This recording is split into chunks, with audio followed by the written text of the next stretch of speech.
The Korean War. The Korean War is going to go on from 1950 through 1953. It was technically a civil war that is going to soon bring really the world on the brink of World War III. So you have to keep in mind, when we're looking at Korea, looking at this map on the left, Korea has three very powerful neighbors: China, Russia, and Japan. Korea had basically always had to fight for its independence. And this is going back, thousands and thousands of years. Korea generally is under the thumb of someone. And from 1910 to 1945, it was actually an oppressed colony of the Japanese Empire. So during World War II, what happened is the Soviet Union, they had troops that moved down the peninsula from the north, whereas the United States forces are going to land in the south and move upwards. And so basically you see a situation that's very similar actually to Germany. And what they would do is set the 38th parallel as a dividing line, and this really becomes this like de facto border. In fact, in 1948, the United States is going to recognize an independent South Korea with the capital of Seoul under a very conservative government, whereas the Soviet Union would recognize a separate North Korean communist leader that is Kim Il-sung. Both sides, North and South Korea, are going to see that 38th parallel as more of a temporary barrier.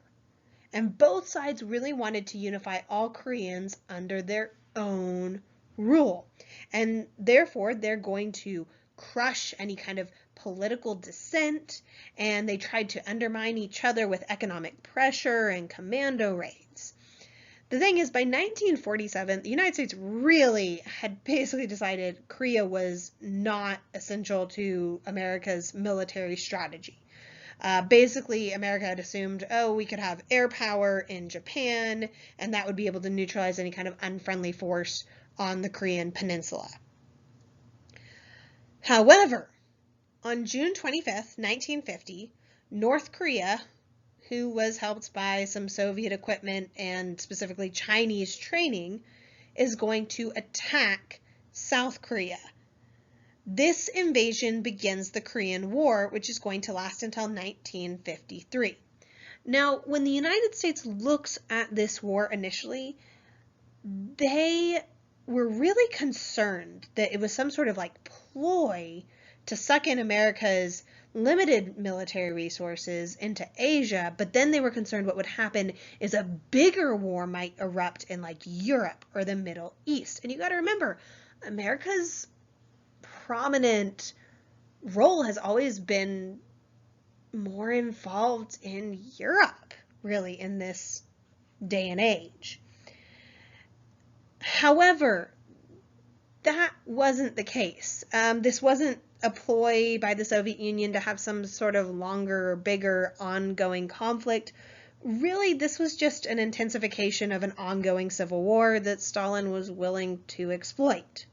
So Kim Il-sung's original invasion plan was really because he seemed to be losing the civil war that was going on in South Korea. And so he actually had to spend a whole year persuading Stalin to agree to this even. The thing is, leading up to this, the United States leaders, we've seen so much tension building with all of these elements, like the Berlin airlift and the fall of China to communism and the arms race and everything. There's so much tension that now that there is a hot war, it really demands a military response. So as the South Korean army collapsed, Truman is going to commit American ground troops from Japan on June 30th. In fact, the United States would go further and get the endorsement of the UN because the Soviet Union was actually boycotting the UN at that point, and so it couldn't use its veto when the Security Council asked UN members to help South Korea. So looking at the politics of this war, we're going to go through the actual conflict. In the first year of the Korean War, we are going to see this conflict seesaw back and forth 3 different times. So at first, United States combat troops were outnumbered, outgunned, and they were poorly trained.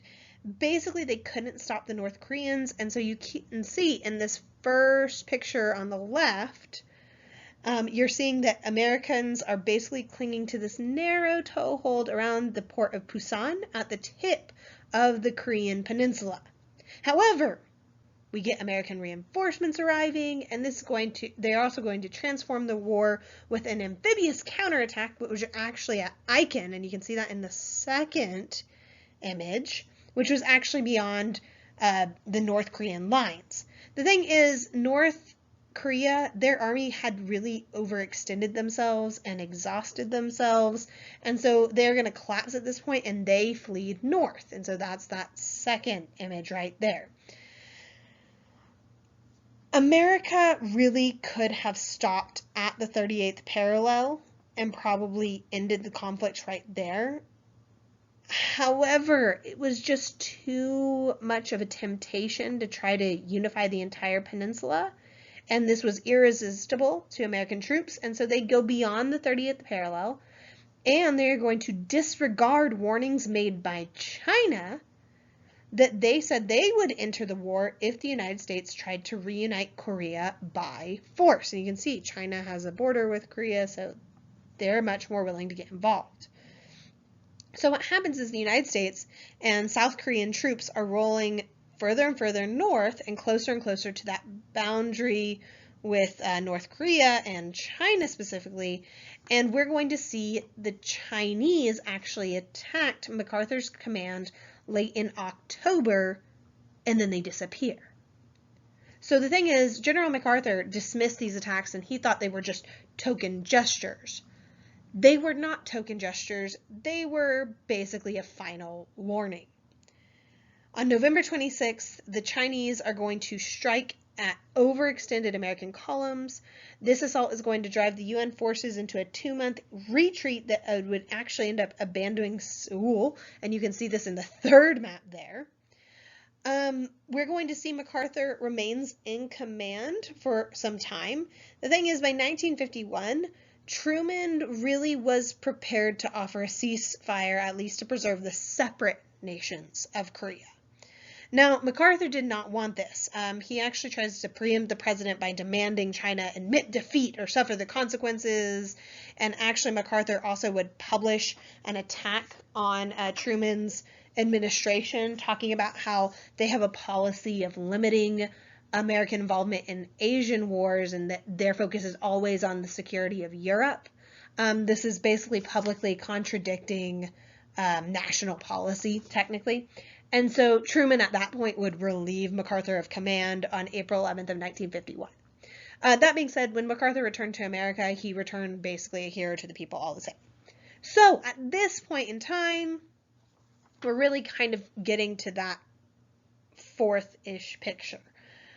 The Korean War is basically going to settle into trench warfare. So this had all started as basically a civil war, but now it was an international conflict between UN forces and communist armies, not just from North Korea, but also from China. But I should point out there's some really big things that happen in the Korean War. For instance, this is when we see white and black soldiers working alongside each other. We get integrated units during this war.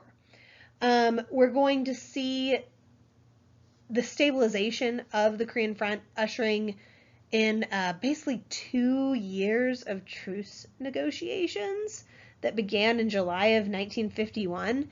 And the thing is, with this, nobody wanted a wider war. We're going to see, like, the Chinese are going to keep their warplanes north of ground combat. Russia is basically staying out of the war. Remember, they provided some equipment. That was about it. And the United States, they learned a lesson. It was a painful lesson, but they learned a lesson and basically were willing to accept a divided Korea. In fact, nearly half of the United States casualties in the Korean War are going to actually happen after truce talks started. Because remember, this goes on for 2 years, these truce talks.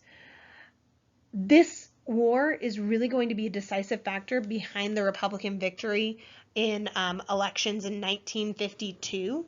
We're going to see an armistice is finally signed in June of 1953. Basically, this returns the peninsula to roughly its pre-war political division.